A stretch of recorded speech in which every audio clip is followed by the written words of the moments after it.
नमस्कार विद्यार्थी मित्रों, कक्षा 11वीं यूनिट नंबर 9 चंपा काले काले अक्षर नहीं चिन्हती त्रिलोचन जी की यह रचना है, जिनका जन्म सन 1917 और मृत्यु सन 2007 में हुआ था।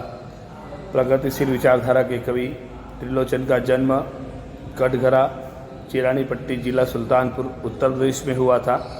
उनका मूल नाम वासुदेव सिंह था। उन्होंने काशी विश्वविद्यालय में एमए की उपाधि अंग्रेजी के साथ प्राप्त की और साथ में संस्कृत की डिग्री भी उन्होंने प्राप्त की। उन्होंने उर्दू हिंदी कोश का संपादन कार्य भी किया था। ये बहुत ही अच्छे कवि के रूप में हिंदी साहित्य में फेमस है, जिन्होंने बहुत सारी रचनाएं लिखी है, जिसमें गुलाब और बुलबुल, उस जनपद का कवि हूँ, ताप के ताए हुए दिन आती उनके चर्चित कविता संग्रह है। उनके साहित्य अकादमी पुरस्कार और सलाह का सम्मान आदि मैथिली गुप्त सम्मान आदि से उनको सम्मानित किया गया है। मतलब उनको बहुत कुछ सम्मान प्राप्त हो चुका है।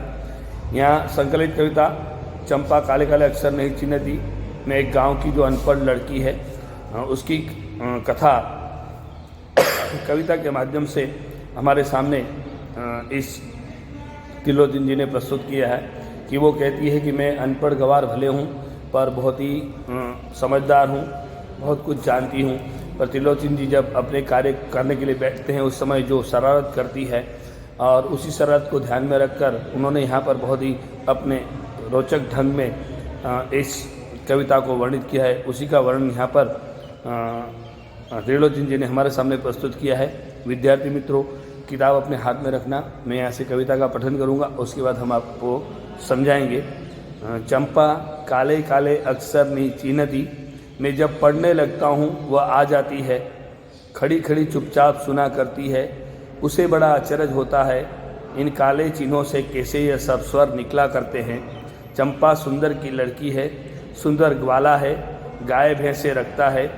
चंपा चौपायों को लेकर चरवाही करने जाती है। चंपा अच्छी है, चंचल है, नटखट भी है, कभी कभी उद्यम करती है, कभी कभी वह कलम छिपा देती है। जैसे तैसे उसे ढूंढ कर जब लाता हूँ, पाता हूँ अब कागज़ गायब, परेशान फिर हो जाता हूँ। चंपा कहती है, तुम कागज़ ही गोदा करते हो दिन भर, क्या यह काम बहुत अच्छा है? यह सुनकर मैं हंस देता हूँ। फिर चंपा चुप हो जाती है। उस दिन चंपा आई, मैंने कहा कि चंपा तुम भी पढ़ लो, हारे गाड़े काम सरेगा। गांधी बाबा की इच्छा है सब जन पढ़ना लिखना सीखे। चंपा ने यह कहा कि मैं तो नहीं पढ़ूंगी। तुम तो कहते थे गांधी बाबा अच्छे हैं, वे पढ़ने लिखने की बात कैसे कहेंगे? मैं तो नहीं पढ़ूंगी।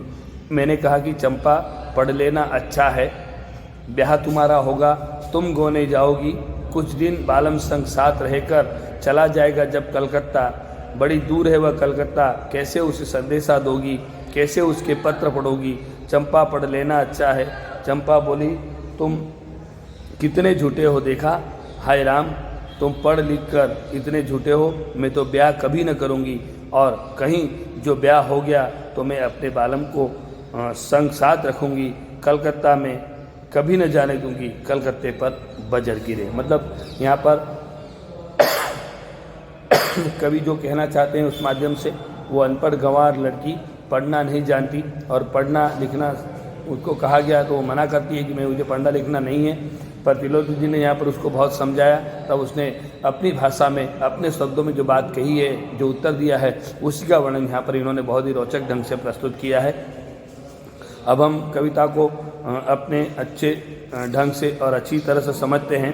चंपा काले काले अक्षर नहीं चिन्हती, मतलब जो चंपा जो काले काले अक्षर से जो लिखा गया है किताब के अंदर, उसको वो पहचानती नहीं, चिन्हती मतलब उसको पहचानना, मतलब उसकी पहचान उसके पास नहीं है।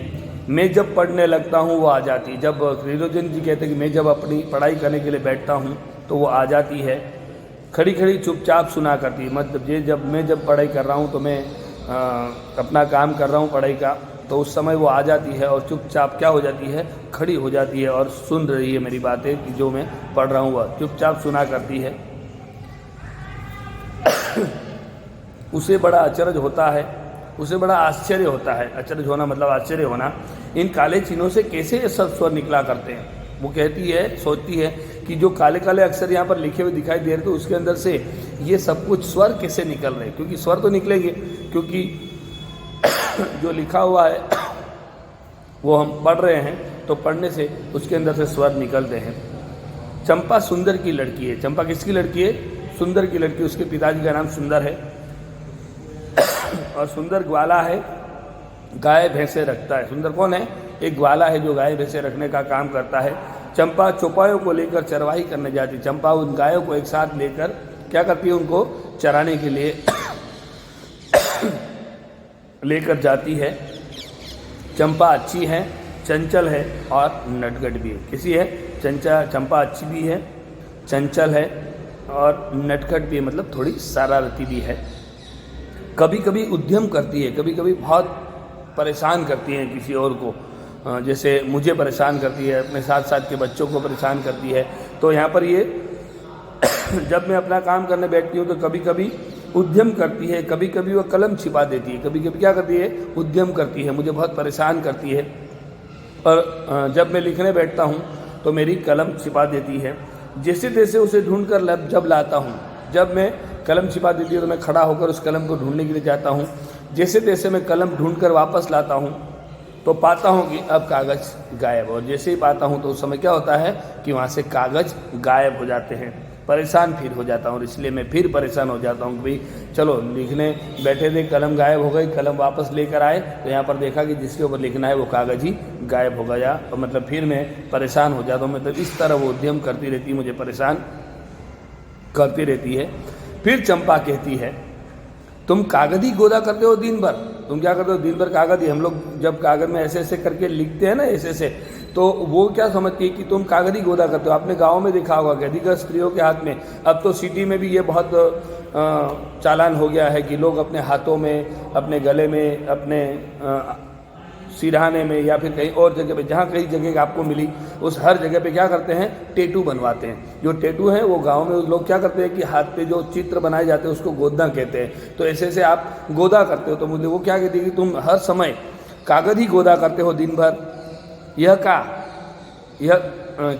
काम बहुत अच्छा है, मतलब यह काम बहुत अच्छा समझ रहे हो। यह सुनकर मैं हंस देता हूँ। यह बात को सुनकर मैं क्या करता हूँ? हमेशा हंस देता हूँ। मुझे हंसाई रहती है कि मैं कागज़ गोदने का काम नहीं कर रहा हूँ, मैं तो उस कागज़ में लिखने का काम कर रहा हूँ, कागज़ को गोदने का काम नहीं कर रहा हूँ। फिर वह सुनकर मुझे हंसी आ जाती है। फिर चंपा चुप हो जाती है। उस दिन चंपा आई, मैंने कहा, उस दिन फिर एक दिन फिर चंपा आकर खड़ी हुई। मैंने कहा कि चंपा तुम भी पढ़ लो, हारे गाढ़े काम सरेगा। मतलब चंपा तुम भी पढ़ाई कर लो, जब ज़रूरत पड़ेगी, समय आएगा तो तुम्हें भी ये पढ़ाई काम लगेगी। तो गांधी बाबा की इच्छा है, मैंने आगे भी कहा कि गांधी बाबा की इच्छा है कि सब जन पढ़ना लिखना सीखे। गांधी बाबा की इच्छा थी कि इस दुनिया में जितने भी लोग हैं वो सारे जन अगर पढ़ना लिखना सीखे तो हमारा देश पूरी तरह से, हमारा विश्व पूरी तरह से साक्षर हो जाएगा। चंपा ने यह कहा कि मैं तो नहीं पढ़ूंगी। तो चंपा ने उत्तर क्या दे दिया कि मैं तो नहीं पढ़ूंगी। तुम तो कहते थे कि गांधी बाबा अच्छे हैं, वे पढ़ने लिखने की कैसे बात कहेंगे? तुम तो कहते कि गांधी बाबा अच्छे हैं तो पढ़ने लिखने की बात कैसे कहेंगे? मैं तो नहीं पढ़ूंगी।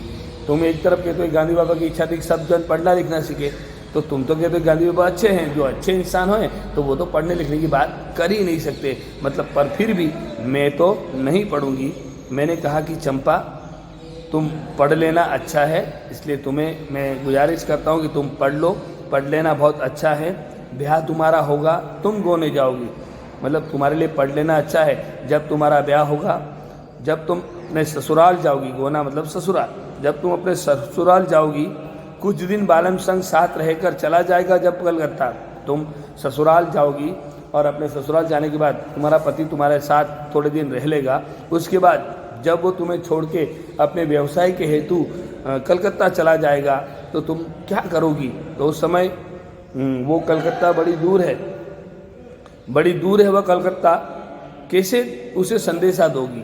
मतलब कलकत्ता तो बहुत दूर है, उसको तुम संदेशा कैसे दोगी? कैसे उसके पत्र पढ़ोगी? चंपा पढ़ लेना अच्छा है। अगर तुम इतने दूर हैं, तुम उनको संदेशा कैसे दोगी, उसका पत्र कैसे पढ़ोगी? चंपा पढ़ लेना बहुत अच्छा है, इसलिए तुम्हें पढ़ाई करनी बहुत ज़रूरी है। चंपा बोली, तुम कितने झूठे हो देखा, तुम बहुत झूठे हो, तुम कितने झूठे हो देखा। हाय राम, तुम पढ़ लिख कर इतने झूठे हो, तो मतलब तुम पढ़ लिख कर भी इतने झूठे इंसान हो गए, इतने झूठे हो। मैं तो ब्याह कभी न करूँगी, मैं तो कभी ब्याह करने वाली नहीं हूँ, और कहीं जो ब्याह हो गया मैं तो क्या ब्याह करने वाली नहीं हूँ, वो तो फाइनल है। अगर फिर भी अगर मेरा ब्याह गलती से मेरे परिवार वालों ने मेरा कर दिया, तो कहीं जो मेरा ब्याह हो गया तो मैं अपने बालम को साथ संग रखूँगी। पर अगर मेरा ब्याह हो गया तो मैं अपने ससुराल जाऊँगी, तो अपने ससुराल में अपने पति को अपने साथ रखूँगी, उसको कभी कहीं जाने नहीं दूँगी, क्योंकि कलकत्ता में कभी न जाने दूँगी, उसको कलकत्ता कभी जाने न दूँगी। कलकत्ता के ऊपर बजर गिरे, मतलब कलकत्ता के ऊपर बिजली गिरे, मैं कलकत्ता उनको जाने देने वाली नहीं हूँ। मतलब कहने का तात्पर्य ये है कि वो ऐसे विचार से हैं कि हम अगर वहाँ कहीं जाती है तो अपने पति को हमेशा अपने संग रखेंगी, पर कहीं जाने उसको नहीं देगी। पहले तो बात बड़ी ये है कि वो पढ़ाई करना ही नहीं चाहती, अगर पढ़ाई हो गई और दूसरी बात शादी करना नहीं चाहती, और अगर शादी हो भी गई तो भी अपने पति से दूर रहना नहीं चाहती।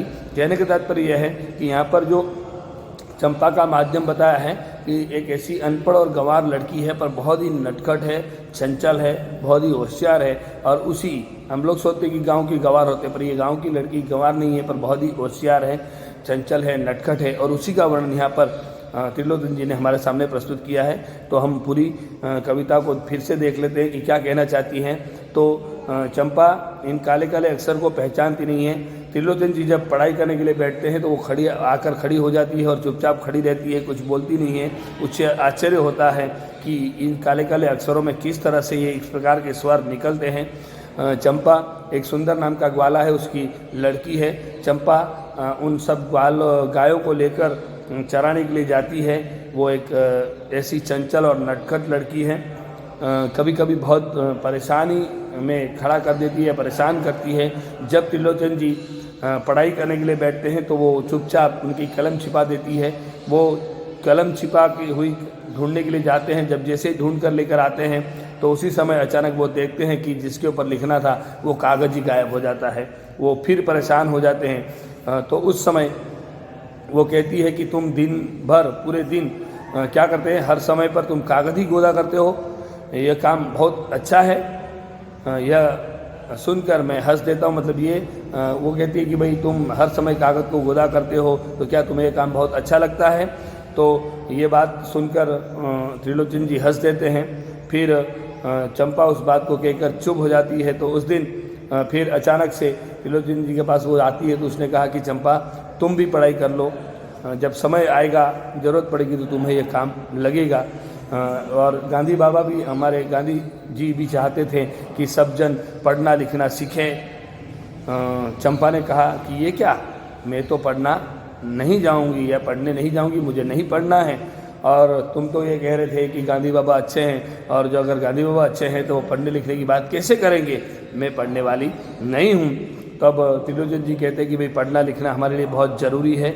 जब तुम्हारा ब्याह होगा तो तुम अगर अपने ससुराल जाओगी, और ससुराल जाने के बाद तुम्हारा पति तुम्हारे साथ कुछ दिन रहेगा। उसके बाद जब अपने व्यवसाय के हेतु, व्यवसाय के कारण वो कलकत्ता चला जाएगा, तो वहाँ से तुम्हारे ससुराल से कलकत्ता बहुत दूर है, तो उसे कैसे संदेशा दोगी? अगर तुम्हारी पढ़ाई लिखाई की होगी तो तुम पत्र के माध्यम से, कागज़ के माध्यम से तुम पत्र लिखकर उनको संदेशा भेज दोगी, और उनका भी संदेशा आएगा तो तुम पढ़ सकोगी। तो उनका पत्र तुम कैसे पढ़ोगी? क्योंकि तुम्हें पढ़ाई नहीं होगी या पढ़ना नहीं जानोगी तो तुम्हें उस पत्र को पढ़ना मुश्किल हो जाएगी, इसलिए पढ़ लेना तुम्हारे लिए बहुत अच्छा है। तो उस समय पंचम्बा कहती है कि तुम इतने झूठे हो, पढ़ लिख कर भी तुम इतने झूठे इंसान कैसे हो सकते हो?